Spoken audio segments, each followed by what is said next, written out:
안녕하세요. 윤유담입니다. 3월 30일 금요일, 오늘도 알찬 소식들로 준비했습니다.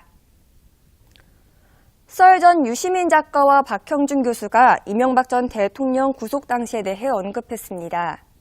29일 방송된 JTBC 썰전에서 김구라는 지난주 저희 방송이 나가는 날 이명박 전 대통령의 구속영장이 발부돼서 썰전이 중단되고 뉴스특보 생방송이 나갔다며 유 작가와 박 교수에게 뉴스특보를 접했을 때 당시의 생각을 물었습니다.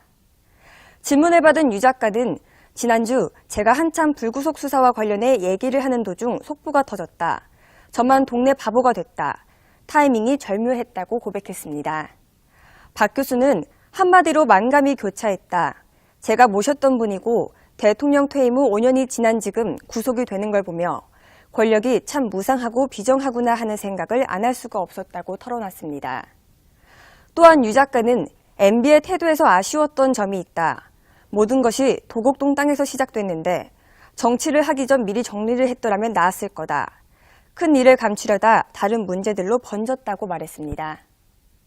안민석 더불어민주당 의원이 2016년 말 최순실 국정농단 국정조사에서 위증을 했다는 의혹이 제기되고 있는 간호장교 조여욱 대위를 언급했습니다. 안 의원은 29일 SNS를 통해 대통령의 세월호 7시간의 진실이 수면 위로 드러났다며 서문을 열었습니다.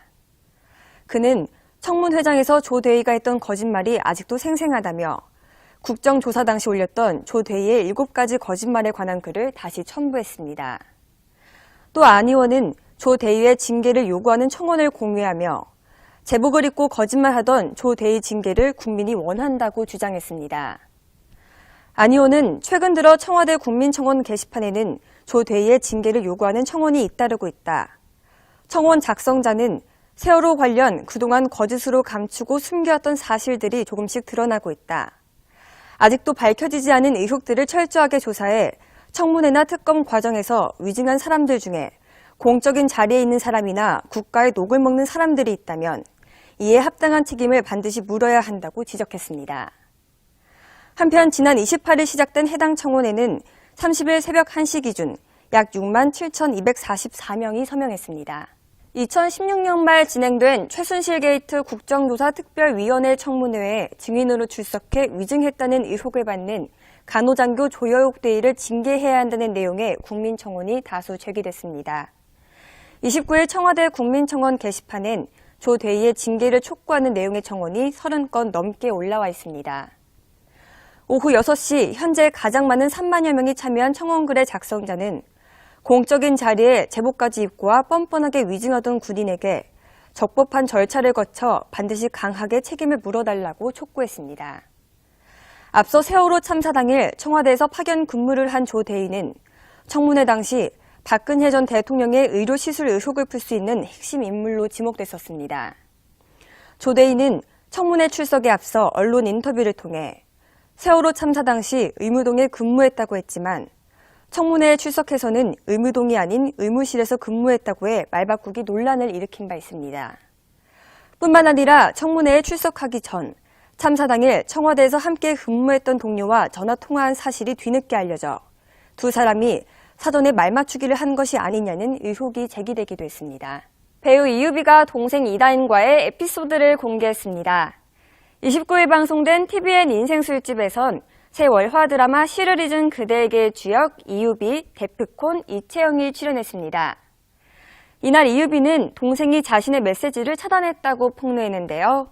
이유비는 동생이 자신의 옷을 입고 나간 것에 화가 나 계속 메시지를 보냈지만 어느 순간 읽은 표시가 사라지지 않았다고 말했습니다. 이유비는 차단되어 있더라. 다음날 동생의 방에서 내 옷이 나왔다며 옷에서는 밖에 나갔다 온 냄새가 났지만 동생은 이를 부인했다고 전했습니다. 이어 동생이 나중에 방송에서 자기가 당황해서 거짓말을 했다라고 덧붙였습니다. 끝으로 동생이 요즘엔 내가 촬영으로 바빠서 또 신나게 입고 있을 것이라고 하면서도 동생이랑 싸우긴 하지만 나는 욕해도 다른 사람은 욕할 수 없다며 훈훈함을 자아냈습니다. 배우 이유비가 이상형으로 배우 권상우를 언급했습니다. 29일 방송된 TVN 인생술집에선 드라마 시를 잊은 그대에게 출연 중인 이유비, 데프콘, 이채영이 출연했습니다. 이날 MC들은 게스트들에게 이상형을 물었고 가장 먼저 데프콘은 제가 워낙 얘기하는 걸 좋아하니까 리액션이 좋고 편안하게 들어주는 분이라고 하면서 조보아 씨의 팬이다라고 밝혔습니다. 이어 이유비는 외국 배우들 중에서는 톰 하디를 좋아하는데 한국 배우로는 중학교 때부터 한 분밖에 없었다. 바로 권상우 선배다라고 답했습니다. 또 이유비는 운동 많이 한 섹시하고 탄탄한 몸매에 장난기 많은 사람을 좋아한다고 덧붙였습니다. 한편 이채영은 이유비와 이상형이 정반대라고 말하며 키 작고 하얀 묘한 매력의 사람을 좋아한다.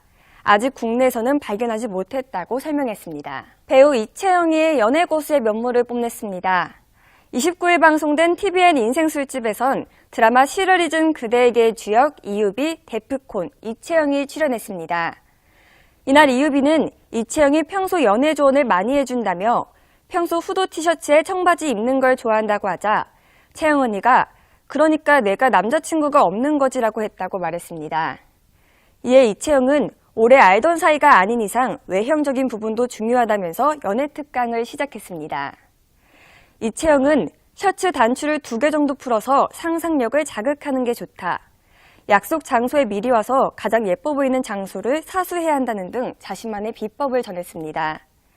이어 이채영은 눈은 청순하게, 입술은 강조하게, 술자리가 무르익을 무렵에는 화장실에 가서 볼터치를 하면 좋다라며 남다른 메이크업 팁까지 밝히며 웃음을 자아냈습니다. 그룹 워너원의 멤버들이 첫 정산을 받았다고 밝히며 기쁨을 표했습니다. 워너원의 멤버들은 29일 방송된 KBS2 해피투게더3에 출연해 이 같은 소식을 전했는데요. MC들은 정산받은 돈을 어디에 썼냐고 물었고 먼저 황민현은 부모님께 드렸다. 활짝 웃으시며 좋아하셨다라고 답했습니다. 이어 김재환 역시 부모님이 웃음이 많지 않으신데 미소가 많이 생겼다라고 답했고 배진영은 부모님께 다 드렸다. 어머니께 금목걸이 하나 사시라고 말씀드렸다라고 말하며 뿌듯함을 드러냈습니다. 이처럼 새 멤버들이 모두 부모님에게 드렸다라고 답변한 반면 강다니엘은 돈은 제가 직접 관리한다고 말해 눈길을 끌었습니다. 강다니엘은 어렸을 때 아버지가 사업에 실패한 적이 있다. 그래서 나도 언젠가 가정을 꾸릴 테니 빨리 이런 걸 알면 나중에 도움이 될 것 같다고 말하며 뚜렷한 경제관념을 드러냈습니다. 지금까지 윤예담이었습니다. 모레면 어느덧 4월인데요. 남은 3월 잘 마무리하시길 바랍니다.